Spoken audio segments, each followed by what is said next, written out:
십자가상의 네 번째 하신 말씀은 우리가 참으로 이해하기 어려운 말씀입니다. 지금까지 주신 세 번의 말씀은 예수님의 성품과 또 예수님의 삶을 통해서 우리는 행하기 어렵지만 예수님이라면 하실 수 있는 말씀이라는 이해가 쉽게 됩니다. 첫 번째 말씀, 자신을 십자가에 못 박는 자들을 향하여 용서를 간구하시는 예수님, 용서를 가르치셨고 또 그 마음에 깊은 긍휼과 사랑이 있는 예수님께서 용서를 간청하셨다는 것 너무나 잘 어울립니다. 또한 함께 못 박힌 죄수가 구원을 간청했을 때 고통 속에서도 그에게 구원을 약속하시고 확신을 주시는 그 예수님, 죄인에게 은혜를 베푸시는 예수님의 그 마음에 합당한 모습입니다. 요한에게 어머니를 부탁하시는 예수님, 새로운 가족을 만들어 주심으로 육신의 부모까지 책임지는, 책임을 게을리지 않는 그러한 예수님의 모습은 십계명에 내 부모를 공경하라는 말씀을 지키는 하나님의 아들로서의 참된 모습입니다. 그런데 네 번째, 오늘 우리가 함께 읽은 이 말씀, 나의 하나님 어찌하여 나를 버리셨습니까? 이 말씀은 우리가 이해하기 힘듭니다. 때로는 당혹스럽기까지 할 정도로 우리가 깨닫고 이해하기가 힘든 말씀인 것입니다. 하나님께서 하나님의 아들을 버리셨다니 도대체 이게 무슨 뜻입니까? 예수님의 인생은 아버지의 임재 가운데 사시는 인생이었습니다. 한순간도 아버지의 뜻을 벗어나거나 아버지의 임재하심을 떠나서 살으셨던 적이 없으셨던 분입니다. 예수님이 계신 곳이 곧 아버지의 집이었고 늘 예수님은 아버지의 음성을 쫓아 사셨던 예수님이셨습니다. 영원 전부터 예수님은 아버지와 온전한 연합의 교제를 이루시는 분이셨습니다. 그런 예수님께서 아버지의 버리심을 받는다는 것, 이 말씀은 그대로 이해하기가 힘든 일입니다. 버려진다는 것은 고통스러운 일입니다. 버림을 받은 사람만이 버려짐을 당한다는 것이 얼마나 고통스러운지를 알 수 있습니다. 믿었던 친구에게 버림받고, 때로 남편에게, 아내에게 버림받고, 부모로부터 버림받고, 자녀로부터 버림받고, 그리고 사회로부터 버림받는 것, 그것은 고통스러운 일입니다. 그런데 우리가 아는 하나님은 결코 어느 누구도 버리시는 분이 아닙니다. 아무리 부족하고 연약하고 무능해도 하나님은 결코 버리지 않으시는 분이십니다. 세상 모든 사람들이 버릴지라도 하나님은 그 영혼을 버리지 않습니다. 어느 시편 기자는 이런 고백을 했죠. 아마 부모에게 버림을 받았던 영혼인 것 같습니다. 내 부모는 나를 버렸으나 하나님은 나를 영접하시리니. 때로 부모도 자녀도 사랑하는 가족도 버릴 수 있지만 하나님은 그 영혼을 버리시지 않는다는 것입니다. 그래서 히브리서 13장 5절에서는 이런 고백을 합니다. 주께서는 친히 내가 결코 너를 떠나지 않겠고 또 결코 버리지 않을 것이다 라고 말씀하셨습니다. 이 말씀은 모든 사람들에게 해당되는 말씀입니다. 하나님은 결코 여러분을 버리지 아니하시는 분이십니다. 모든 사람들로부터 버림받았다 할지라도, 이 세상 어느 누구도 나를 인정하거나 받아들이지 않는다 할지라도 하나님은 결코 버리지 않으십니다. 만일 하나님께서 한순간이라도 우리를 버리셨다면 우리는 이미 죽었을 것입니다. 성경에 나오는 많은 사람들이 경험한 하나님도 역시 버리지 아니하시는 하나님이십니다. 요셉이 애굽에서 고난을 당할 때도 하나님은 그를 버리지 아니하시고 함께 하셨습니다. 다니엘이 바벨론의 포로의 생활을 할 때도 하나님은 그를 버리지 아니하시고 함께 하셨어요. 예수님은 일평생 그의 사역과 그의 삶 속에 하나님과 함께 하셨던 삶이었습니다. 요한복음 8장 29절에 보면 예수님께서 이런 말씀하셨습니다. 나를 보내신 그분이 나와 함께 하신다. 그분이 나를 홀로 두지 않으시는 것은 내가 항상 그분이 기뻐하시는 일을 하기 때문이다. 예수님의 공생의 사역 모든 순간순간이 하나님이 함께 하시는 순간이었다는 거죠. 그뿐만 아니라 유다가 예수님을 배반하고 제자들이 예수님을 다 도망하는 그 순간에도 하나님은 예수님을 홀로 버려두지 아니하셨다고 고백하고 있습니다. 요한복음 16장 32절의 말씀을 우리 함께 읽도록 하겠습니다. 시작. 보라, 너희가 흩어져 각자 집으로 돌아갈 때가 오고 있고 또 이미 왔다. 너희는 나를 버려두고 모두 떠나갈 것이다. 그러나 나는 혼자 있는 게 아니다. 아버지께서 나와 함께 계시기 때문이다.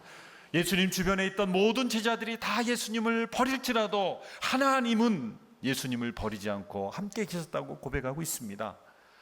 이렇게 고백하시던 그 하나님이 오늘 십자가상에서는 예수님이 네 번째로 내 하나님 어째서 나를 버리셨나이까?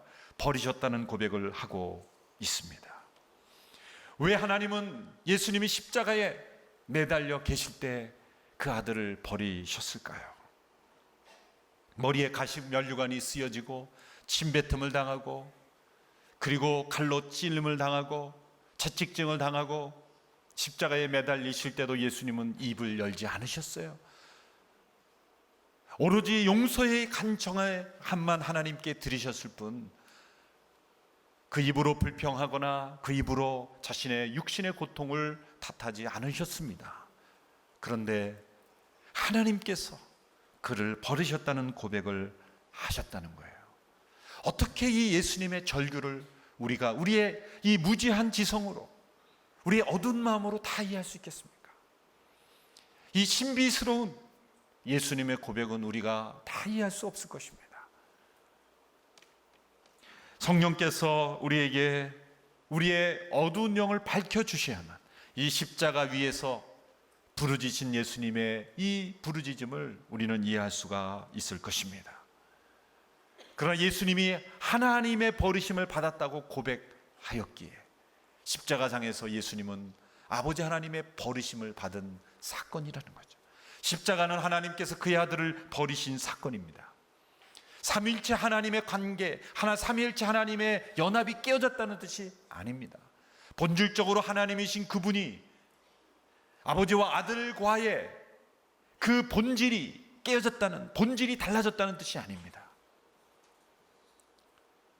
잠시 동안 그 하나님과 그 아들 예수 그리스도의 교제가, 그 친밀하셨던 교제가, 늘 언제나 함께 하셨던, 영원 전부터 함께 하셨던 그 교제가 끊어졌다는 의미인 것입니다.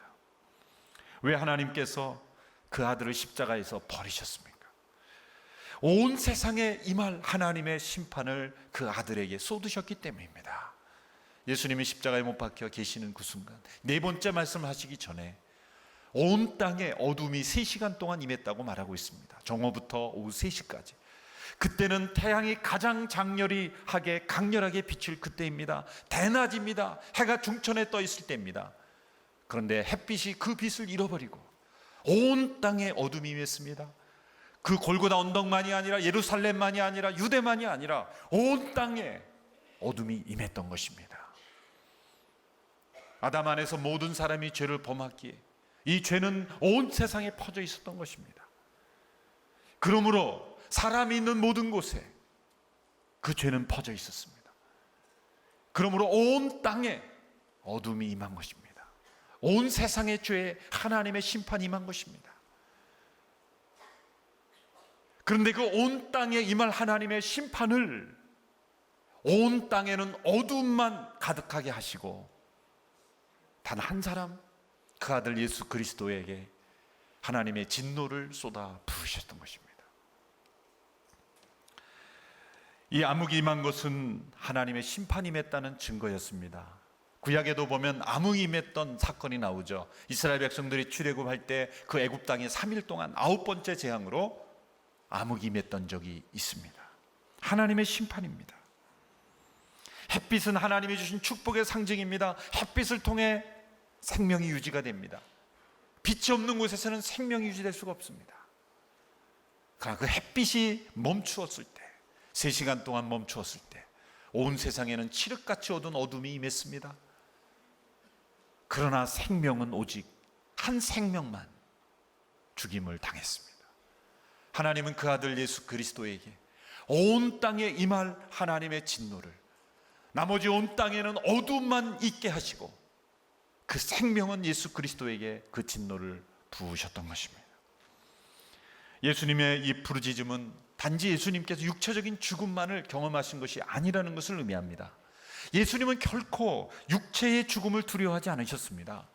예수님은 십자가로 나아가셨고 그 십자가를 준비하셨고 십자가를 지시는 순간이 영광 받으시는 순간이라고 이미 여러 번 말씀하셨습니다.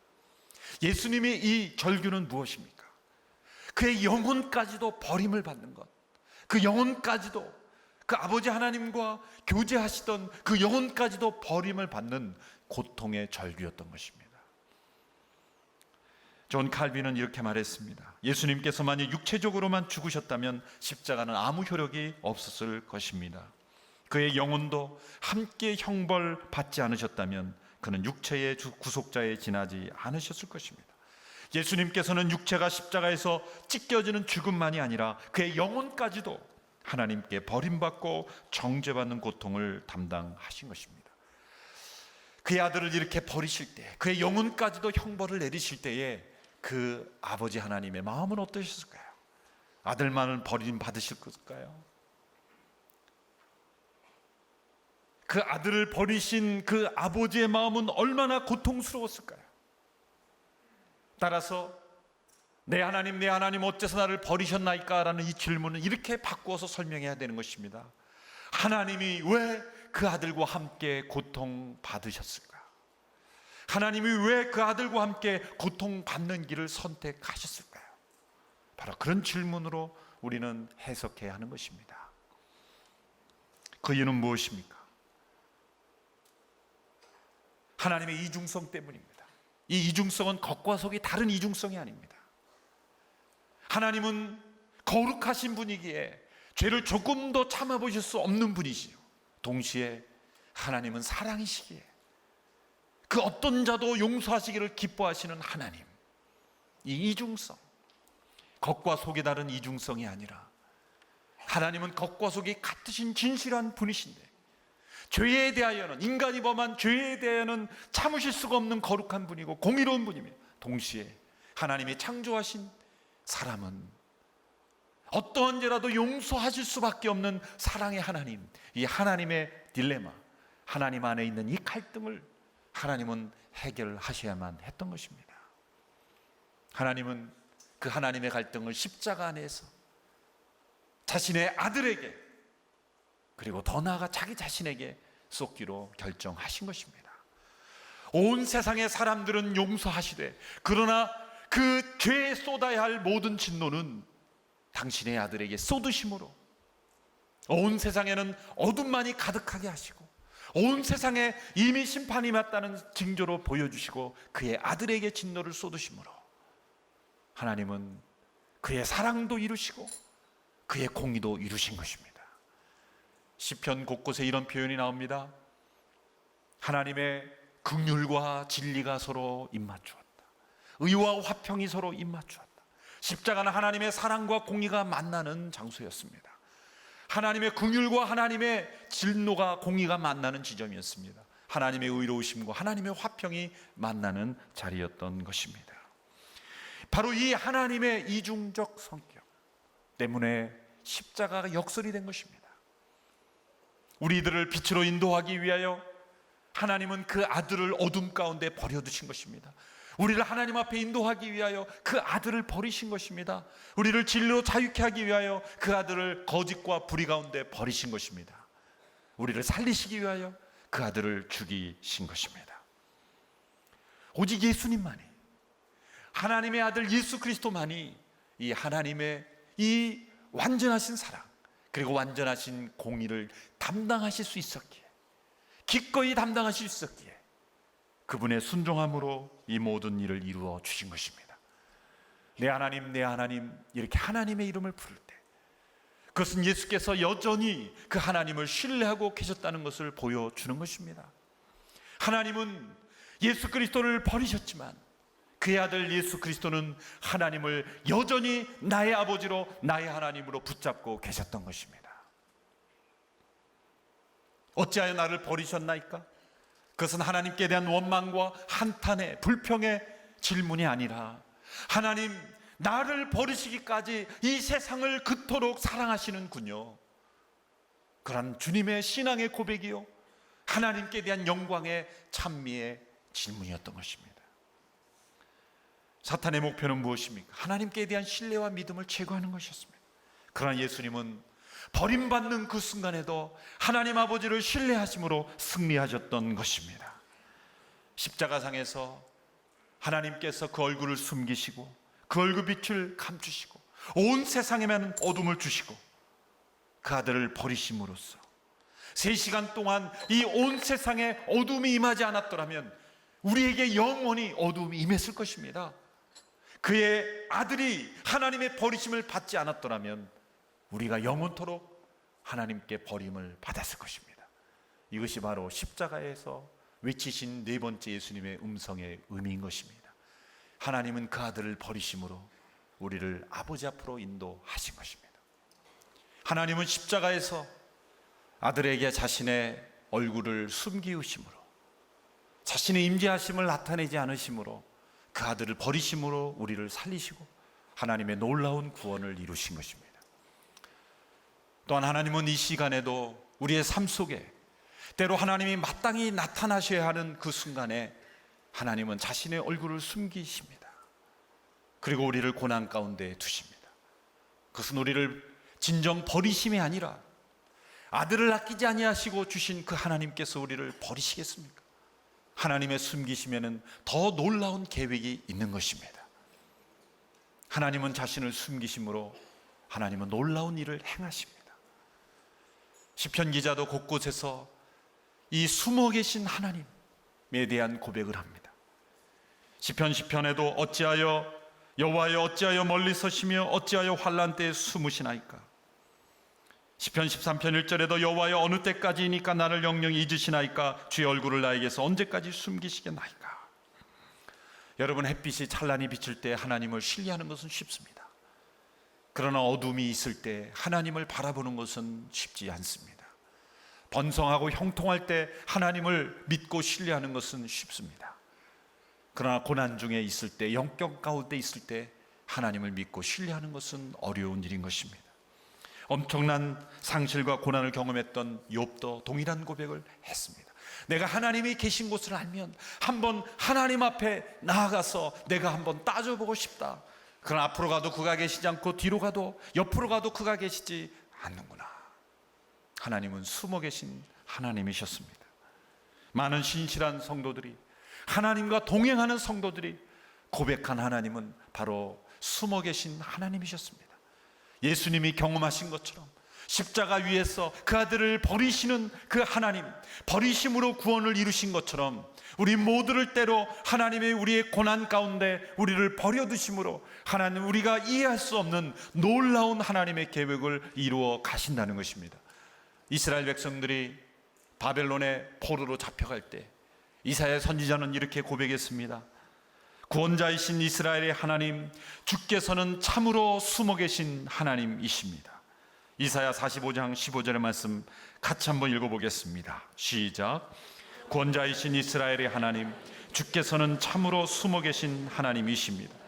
하나님의 그 친백성인 이스라엘이 바벨론에 의해서 비참하게 포로로 끌려갈 때 그 내버려 두시는 하나님, 고난 중에 핍박 가운데 내버려 두신 하나님은 숨어 계신 하나님이셨습니다. 그러나 하나님은 무능해서 숨으시는 것이 아닙니다. 하나님은 이스라엘의 그 사랑하는 그 백성들에게 자신을 숨기심으로 자신을 나타내시는 하나님이십니다. 십자가에서 그 아들을 버리신 하나님, 그 아들에게 침묵하셨던 하나님은 무능력하시기 때문이 아니라 더 큰 구원의 능력을 우리에게 보여주시기 위해서 하나님은 그 아들을 버리셨던 것입니다. 그리고 그 아들의 외침에 침묵하셨던 것입니다. 이 십자가에 침묵이 있었기에 이 하나님의 버리심이 있었기에 우리가 부활의 영광을 찬양할 수가 있게 된 것입니다. 하나님은 우리의 인생 가운데서도 예수님을 십자가에서 버리신 것처럼, 그리고 십자가에서 숨으신 것처럼, 십자가에서 침묵하셨던 것처럼, 때로 우리의 인생에 고난에 우리를 버려두심으로 우리의 고난에 침묵하시고 우리에게서 하나님의 얼굴빛을 가리우실 때가 있는 것입니다. 왜 하나님은 우리의 삶 속에 자신을 숨기시는 것일까요?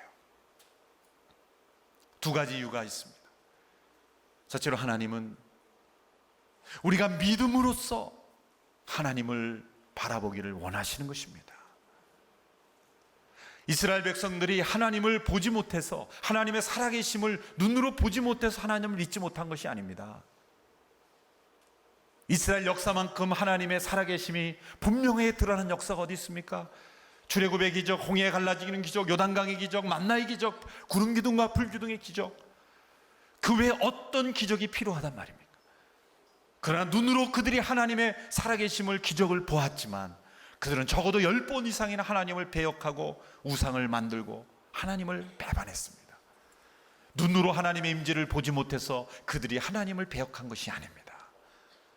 그러나 하나님이 이스라엘 백성들을 바벨론 포로 가운데 버리시고 그들을 고난 가운데 버리셨고 숨어 계셨을 때 이스라엘 백성들의 신실한 남은 자들은 하나님이 함께 하심이 지금 보이지 않지만 믿음으로 하나님의 살아계심을 보고 남은 자들이 신실하게 하나님을 섬겼던 것입니다. 하나님은 우리가 믿음으로 하나님을 섬기기를 기뻐하시는 것입니다. 2차 세계대전이 끝났을 때 유대인들이 나치를 피해 숨어있던 독일 쾰른의 어느 지하실벽에서 다음과 같은 비문이 발견되었다고 합니다. 해가 비치지 않을 때에도 나는 해가 있다고 믿는다. 사랑을 느낄 수 없을 때에도 나는 사랑이 있다고 믿는다. 하나님이 침묵하실 때에도 나는 하나님이 계시다고 믿는다. 하나님이 그 아들을 십자가에서 버리셨지만 예수 그리스도는 하나님을 믿었습니다. 하나님이 이 나의 버리심을 통해서 이루실 놀라운 구원을 바라보며 하나님을 찬양하며 자신을 버리심으로 이루실 하나님의 그 역사하심을 바라보았던 것입니다. 그 아버지 하나님과 나눴던 친밀한 교제가 끊어지는 고통이 있었지만 예수 그리스도는 나의 하나님이라고 부르심으로 그 하나님 앞에 나아가셨던 것입니다. 때로 하나님께서 우리에게도 자신을 숨기시는 이유가 있습니다. 그것은 하나님이 우리에게 발견되시는 기쁨을 누리시기를 원하셨기 때문입니다. 하나님께서 우리에게 자신을 숨기시는 까닭은 영영 우리가 하나님을 만나지 못하도록 숨기시는 것이 아닙니다. 하나님은 우리에게 발견되는 기쁨을 함께 나누기를 원하시는 것입니다. 우리가 어렸을 때 많이 해본 숨바꼭질 게임 알죠? 숨바꼭질. 숨바꼭질 게임의 클라이막스는 어디입니까? 술래가 숨어 있는 사람을 찾아낼 때입니다. 재밌는 것은 들켰음에도 좋아합니다. 들켰으면 통곡하며 울어야 되잖아요.